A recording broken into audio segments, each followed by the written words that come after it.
25 അധ്യായം. ഫെസ്തോസ് സംസ്ഥാനത്തിൽ വന്നിട്ട് 3 നാൾ കഴിഞ്ഞ ശേഷം കൈസരിയയിൽ നിന്ന് യെരുശലേമിലേക്ക് പോയി.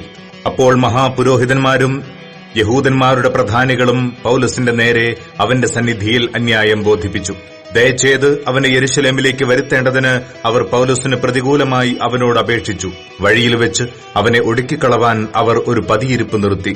അതിന് ഫെസ്തോസ്, പൌലോസിനെ കൈസരിയിൽ സൂക്ഷിച്ചിരിക്കുന്നു. ഞാൻ വേഗം അവിടേക്ക് പോകുന്നുണ്ട്. നിങ്ങളിൽ പ്രാപ്തിയുള്ളവൻ കൂടെ വന്ന് ആ മനുഷ്യന്റെ നേരെ അന്യായമുണ്ടെങ്കിൽ ബോധിപ്പിക്കട്ടെ എന്ന് ഉത്തരം പറഞ്ഞു. അവൻ ഏകദേശം 8-10 ദിവസം അവരുടെ ഇടയിൽ താമസിച്ച ശേഷം കൈസരിക്ക് മടങ്ങിപ്പോയി. പിറ്റേന്ന് ന്യായാസനത്തിൽ ഇരുന്ന് പൌലോസിനെ വരുത്തുവാൻ കൽപ്പിച്ചു. അവൻ വന്നാറെ യെരുശലേമിൽ നിന്ന് വന്ന യഹൂദന്മാർ ചുറ്റും നിന്ന് അവന്റെ നേരെ കഠിന കുറ്റം പലതും ബോധിപ്പിച്ചു. പൌലോസോ യഹൂദന്മാരുടെ ന്യായപ്രമാണത്തോടാകട്ടെ, ദൈവാലയത്തോടാകട്ടെ, കൈസരോടാകട്ടെ ഞാൻ ഒരു കുറ്റവും ചെയ്തിട്ടില്ല എന്ന് പ്രതിവാദിച്ചാറെ ആ കുറ്റങ്ങളെ തെളിയിപ്പാൻ അവർക്ക് കഴിഞ്ഞില്ല.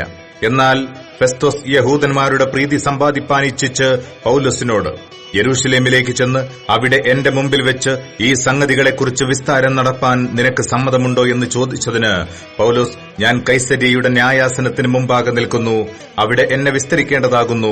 യഹൂദന്മാരോട് ഞാൻ ഒരു അന്യായവും ചെയ്തിട്ടില്ല. അത് നീയും നല്ലവണ്ണം അറിഞ്ഞിരിക്കുന്നു. ഞാൻ അന്യായം ചെയ്ത് മരണയോഗ്യമായത് വല്ലതും പ്രവർത്തിച്ചിട്ടുണ്ടെങ്കിൽ മരണശിക്ഷ ഏൽക്കുന്നതിന് എനിക്ക് വിരോധമില്ല.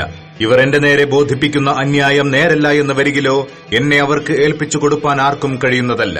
ഞാൻ കൈസരെ അഭയം ചൊല്ലുന്നു എന്ന് പറഞ്ഞു. അപ്പോൾ ഫെസ്തോസ് തന്റെ ആലോചന സഭയോട് സംസാരിച്ചിട്ട്, കൈസരെ, നീ അഭയം ചൊല്ലിയിരിക്കുന്നു. കൈസരുടെ അടുക്കലേക്ക് നീ പോകും എന്ന് ഉത്തരം പറഞ്ഞു. ഒട്ടുനാൾ കഴിഞ്ഞ ശേഷം അഗ്രിപ്പാ രാജാവും ബർനീക്കയും ഫെസ്തോസിനെ വന്ദനം ചെയ്യുവാൻ കൈസരിയയിലെത്തി. കുറെ നാൾ അവിടെ പാർക്കുമ്പോൾ ഫെസ്തോസ് പൌലോസിന്റെ സംഗതി രാജാവിനോട് വിവരിച്ചു പറഞ്ഞത്, ഫേലിക്സ് വിട്ടേച്ചു പോയൊരു തടവുകാരനുണ്ട്. ഞാൻ യെരുശലേമിൽ ചെന്നപ്പോൾ യഹൂദന്മാരുടെ മഹാപുരോഹിതന്മാരും മൂപ്പന്മാരും എന്റെ അടുക്കൽ വന്ന് അവന്റെ നേരെ അന്യായം ബോധിപ്പിച്ച് വിധിക്കപേക്ഷിച്ചു. എന്നാൽ പ്രതിവാദികളെ അഭിമുഖമായി കണ്ട് അന്യായത്തെക്കുറിച്ച് പ്രതിവാദിപ്പാൻ ഇടകിട്ടും മുമ്പേ യാതൊരു മനുഷ്യനെയും ഏൽപ്പിച്ചു കൊടുക്കുന്നത് റോമർക്ക് മര്യാദയല്ല എന്ന് ഞാൻ അവരോട് ഉത്തരം പറഞ്ഞു. ആകയാൽ അവരിവിടെ വന്നു കൂടിയാറെ ഞാൻ ഒട്ടും താമസിയാതെ പിറ്റേന്ന് തന്നെ ന്യായാസനത്തിലിരുന്ന് ആ പുരുഷനെ കൊണ്ടുവരുവാൻ കൽപ്പിച്ചു. വാദികൾ അവന്റെ ചുറ്റും നിന്നു.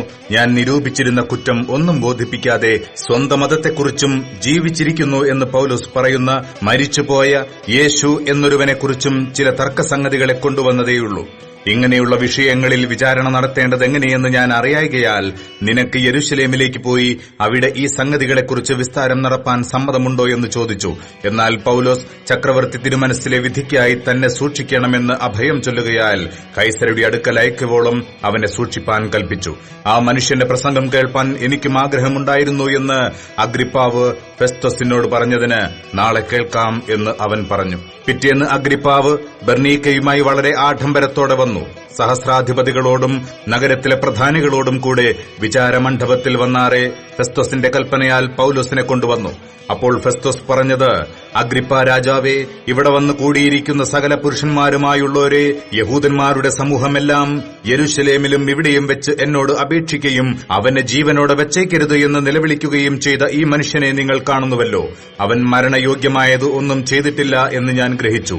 അവൻ തന്നെയും ചക്രവർത്തി തിരുമനസ്സിലെ അഭയം ചൊല്ലുകയാൽ അവനെ അയക്കണമെന്ന് വിധിച്ചിരിക്കുന്നു. അവനെക്കുറിച്ച് തിരുമേനിക്ക് എഴുതുവാൻ എനിക്ക് നിശ്ചയമായതൊന്നുമില്ല. അതുകൊണ്ട് വിസ്താരം കഴിഞ്ഞിട്ട് എഴുതുവാൻ വല്ലതും ഉണ്ടാകേണ്ടതിന് അവന് നിങ്ങളുടെ മുമ്പിലും വിശേഷാൽ അഗ്രിപ്പാ രാജാവേ തിരുമുമ്പിലും വരുത്തിയിരിക്കുന്നു. തടവുകാരനെ അയക്കുമ്പോൾ അവന്റെ പേരിലുള്ള കുറ്റം കാണിക്കാതിരിക്കുന്നത് യുക്തമല്ല എന്ന് തോന്നുന്നു.